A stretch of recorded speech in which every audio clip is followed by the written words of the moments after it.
Look around your office. There's probably someone 10 or 15 years senior to you, earning well, working hard, but still anxious about money, still years away from a comfortable retirement. Here's the uncomfortable truth. It's not because they didn't work hard enough. And if you're just starting out or somewhere in the middle of this climb, that same story could quietly become yours too, unless you understand why it happens. Here's the honest truth. Nobody taught us this.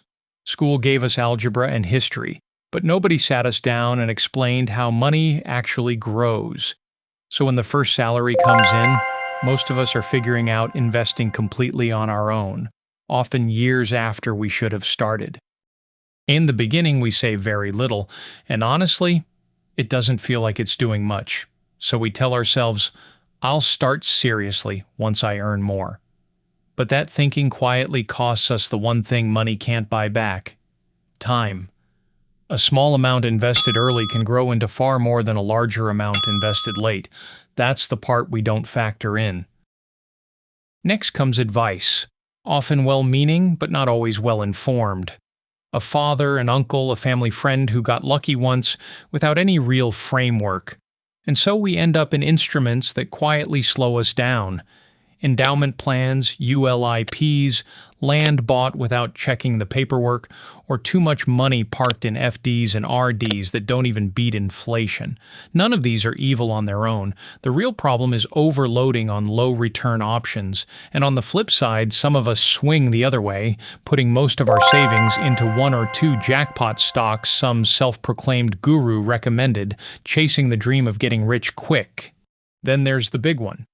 Buying a large asset like real estate too early. It feels like progress, like settling down, but it often locks up capital and cash flow at the exact stage where your money should be compounding freely.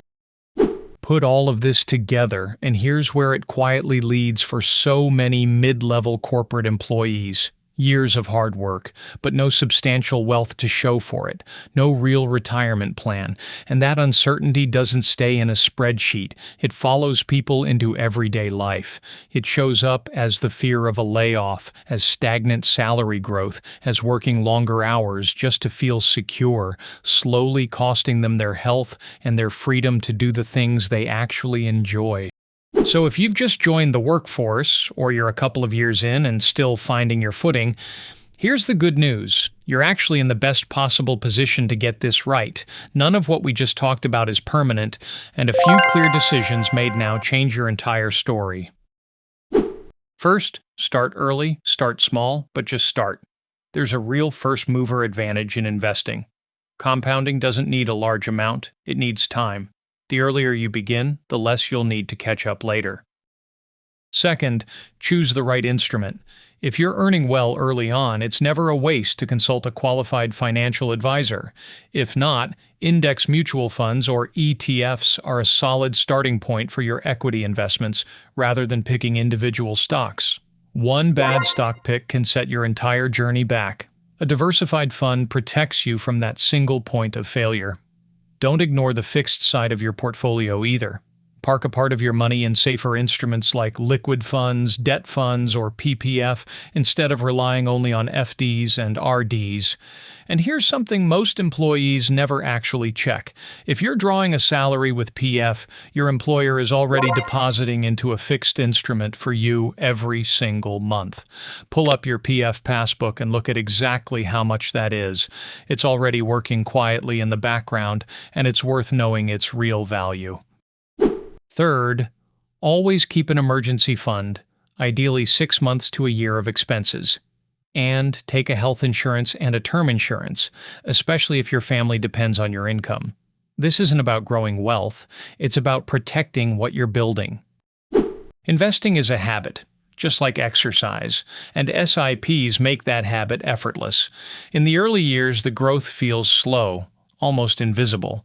But it gives you the same quiet satisfaction as those first weeks of a workout routine when you're building something you can't fully see yet, but you know it's working. Do this right and you get more than money. You get a psychological edge over the same race everyone else is running. You can buy the things you want: a bike, a car, a phone, debt-free. You can save up for your home down payment faster. And most importantly, you can plan your retirement on your own terms, whether that means chasing a hobby, starting something of your own, or simply living without financial fear. That's not just wealth, that's peace of mind. If this resonated with you, subscribe,